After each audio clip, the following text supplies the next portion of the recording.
We have 36 governor races on the map in 2026, and they will decide which party will govern the majority of Americans for the next 4 years. And in this video, we'll be taking a look at the 2026 governor's map based on the latest polls. Republicans are coming to these midterms already at an advantage. They currently control 27 governorships, Democrats at just 23. And so at the end of this video, we're going to come back here and see what's changed. So returning to the 2026 map, it's in these 36 states where gubernatorial contests will actually be held. And so we'll begin on the West Coast, slowly move our way up east and then down south. And so we'll begin in the state of Oregon, where incumbent Democrat Tina Kotek is seeking a second term. She won by just 3 points in 2022, and as the incumbent, she will likely win re-election by just over 5%.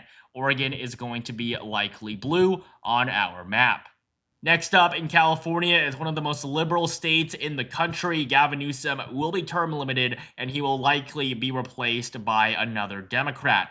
Next up, in Nevada, we have a competitive race with Joe Lombardo running for re-election to a second term. In 2022, he defeated incumbent Democrat Steve Sisolak by just over 1%. It was one of the most surprising flips of the last midterm cycle. And now in 2026, we have a poll showing Joe Lombardo defeating Attorney General Aaron Ford, Attorney General of Nevada.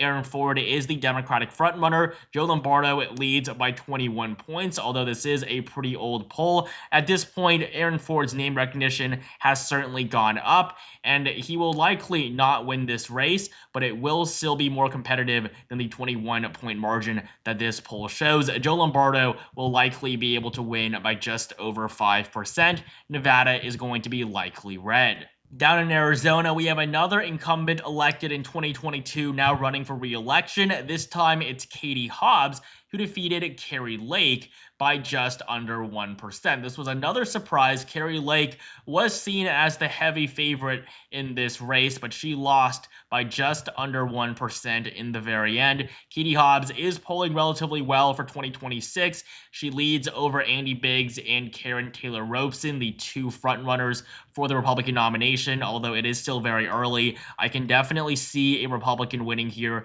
but as of this point in time, Arizona will be lean blue, with Katie Hobbs at a very slight advantage. In Colorado and New Mexico, we have two Democratic governors who will not be seeking re-election. They'll be term limited. We have Jared Polis in Colorado and Michelle Lujan Grisham in New Mexico. But in Colorado, Polis will very likely be replaced by Senator Michael Bennet, and in New Mexico, it's going to be Deb Haaland, Biden's Secretary of the Interior. And so both these races are going to be likely blue. I see Bennet and Haaland winning by around 5 to 15 points.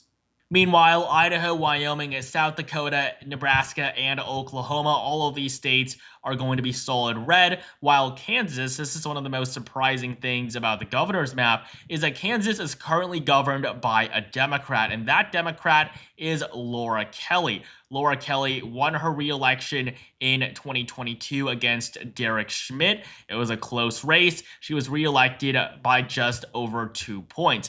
Now in 2026, Laura Kelly will be term limited, which basically guarantees that this governorship will be handed back to the Republicans, but considering that the state is currently governed by a Democrat, I will place Kansas into the likely red column, but this is the first flip on the map, Kansas going from blue to red. And to finish off the western half of the continental United States, we have Texas, which will re-elect Greg Abbott to a 4th term. He's a very popular governor, and there's no doubt he will serve another 4 years in the governor's mansion. Texas will be solid red. Meanwhile, Alaska will be likely, and Hawaii will be safe for the Democrats. We'll now shift our focus up to the Midwest, and specifically Minnesota, where Governor Tim Walz may or may not run for re-election. He hasn't made a final decision yet, but that will come out relatively soon. But for now, assuming that he does run for a 3rd term, he will very likely win. He won by a double-digit margin in 2022. And so Tim Walz, even though he was a very unsuccessful vice presidential candidate, he will be more successful in this gubernatorial race. Minnesota will be likely blue. Meanwhile, in Iowa, Kim Reynolds, the incumbent Republican, will not be seeking re-election to a third term. She will very likely be replaced by another Republican. Iowa is simply too right-leaning at this point to elect a Democratic governor. The state will be likely red. And then in Illinois, we have J.B. Pritzker seeking re-election to a third term. He is eligible to run for a third time. He will very likely win. He is one of the top names for 2028 for the Democratic primary. And so Illinois will be likely blue. The state just simply isn't as liberal as it once was, especially after we saw the results from 2024 with Kamala Harris winning here by just 11 points.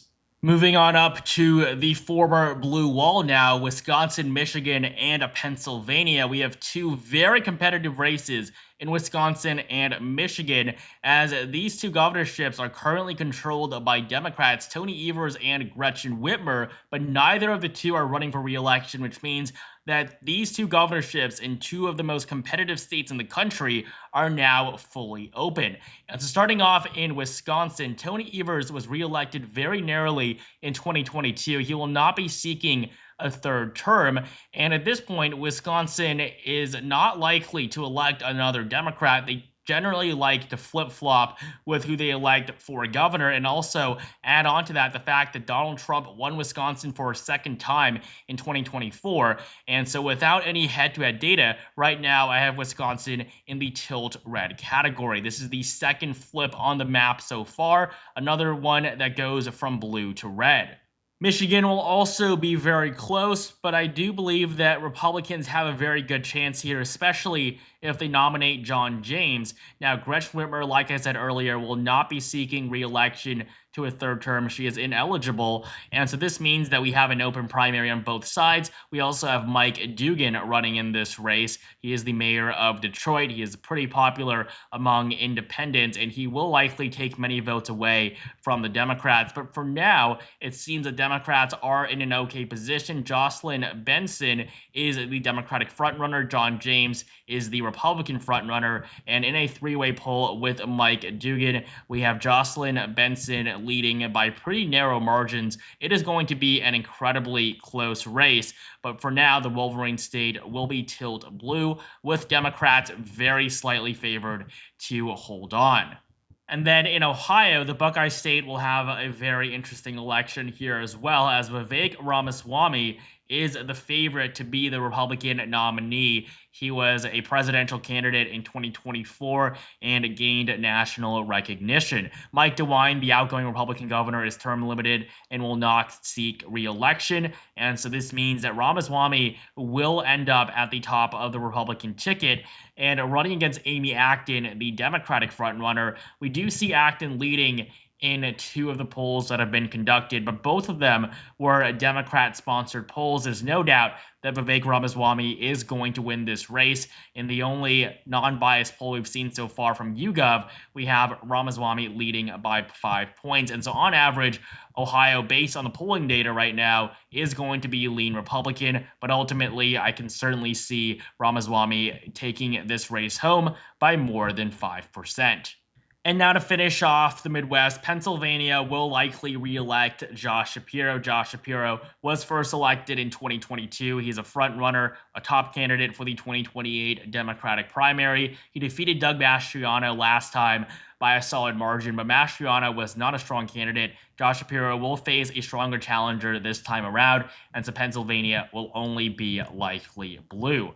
And so we're now going to move up into the Northeast and begin in the Empire State of New York, a state that has shifted to the right pretty considerably over the last few years. I mean, just look at the 2022 race between Kathy Hochul, the incumbent Democratic governor at the time, and Lee Zeldin. Now, Hochul is still the governor, but she was running in 2022 after she assumed the office following the resignation of Andrew Cuomo. And so Kathy Hochul is incredibly unpopular in New York. The only reason why she won was because she was simply a Democrat, and the state still does lean quite a bit more to the left than it does to the right. She's at 53%. Lee Zeldin, the Republican challenger, just 7 points behind. And just look at 2024. I mean, Kamala Harris wins New York by 13 points when Biden carried it by 23 just 4 years prior. And looking at polling for 2026, it does seem like Kathy Hochul is doing relatively well, but when we have a clear idea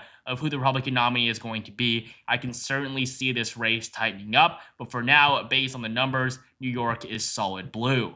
We have a few additional solid blue states in the area, namely Massachusetts with Maura Healey, Connecticut with Ned Lamont, and Maryland with Wes Moore. Rhode Island, though, is going to be slightly more competitive as the incumbent Democrat Dan McKee is incredibly unpopular. He may even lose the Democratic primary, and if he does end up being the nominee, this will be one of the more competitive gubernatorial races in safe blue states. And so Rhode Island on our map right now will be likely Democrat.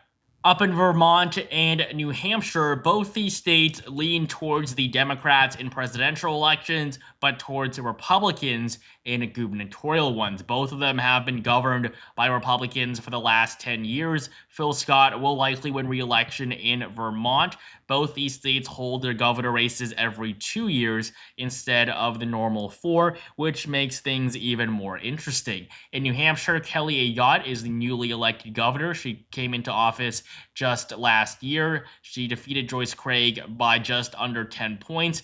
And now that she is running for re-election, she will likely win by over 15. New Hampshire will also be safe for the GOP. And then up in Maine, Janet Mills, the incumbent Democrat, is ineligible to run for a third term. Now, there is a chance that she actually runs for the U.S. Senate to challenge Susan Collins. If Collins drops out, I think Mills will almost be guaranteed to be the next senator from Maine. If Collins stays in, it's going to be a very, very close race. But on the gubernatorial level, it will likely be a Democrat that will replace Janet Mills, who was reelected by 13 points in 2022, and so the state will be likely blue. Coming down south, Arkansas, Tennessee, Alabama, and South Carolina are all going to be safe for Republicans, while Georgia is going to be slightly more competitive. Brian Kemp is the incredibly popular incumbent governor. He's been serving since 2019 and defeated Stacey Abrams in both 2018 and 2022. And now in 2026, Stacey Abrams is a potential candidate on the Democratic side. On the Republican side, we don't have too good of an idea of who the nominee is going to be, but no matter who it's going to be, Republicans have the upper hand here. It's very likely that the state will elect another Republican to serve as its governor. The Peach State will remain in the Republican category. For now, I have it as likely Republican. Even if it's Stacey Abrams on the ballot for the Democrats, I can see Republicans winning by at least 5%. And finally, in Florida, this is going to be one of the most closely watched races in the country. One of the big reasons for that is because of just how well Republicans have performed here. I mean, the transformation in the Sunshine State has been absolutely incredible. Just look at 2018. Ron DeSantis is barely elected governor, defeats Andrew Gillum by less than 1%. I mean, the fate of Florida would be incredibly different if Andrew Gillum had actually won this race. Ron DeSantis then in 2022 goes on to defeat Charlie Crist, a former governor, by a margin of 20 points. I mean, this was a blowout win for Republicans. The margin was larger than basically anyone could have expected. And so Florida is now a pretty solid Republican state on the map. I mean, just look at the 2024 presidential results. Trump won here by 13 points, when just 4 years prior, in 2020, he won by just 3 and by just 1 in 2016. So Florida's shift to the right has been significant. And so in 2026, there's no doubt the state will elect another Republican to succeed Ron DeSantis, and we have two frontrunners in that primary, Casey DeSantis and Byron Donalds. I mean, this is especially a big deal as Florida is now the third largest state in the country, surpassing New York. So Casey DeSantis is Ron DeSantis' wife, and she is currently polling in the lead by a very slight margin. And in a close second is Byron Donalds. He is a current member of the House of Representatives. Now, ultimately, I expect Donalds to win. He already has the support of President Trump.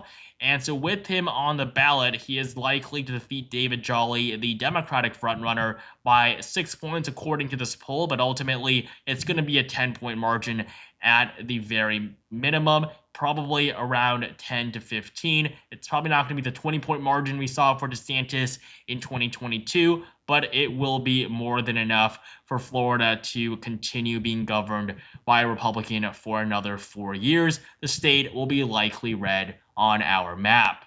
And so this means that Republicans will win 20 out of the 36 governor races in 2026.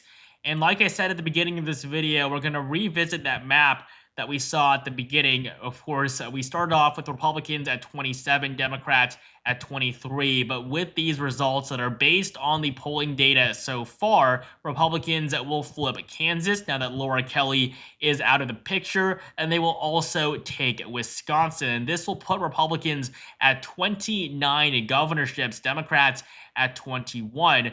But there are a few other races to watch, namely Nevada, Arizona, Georgia, Florida, and New York. These are going to be exciting races with a lot on the line.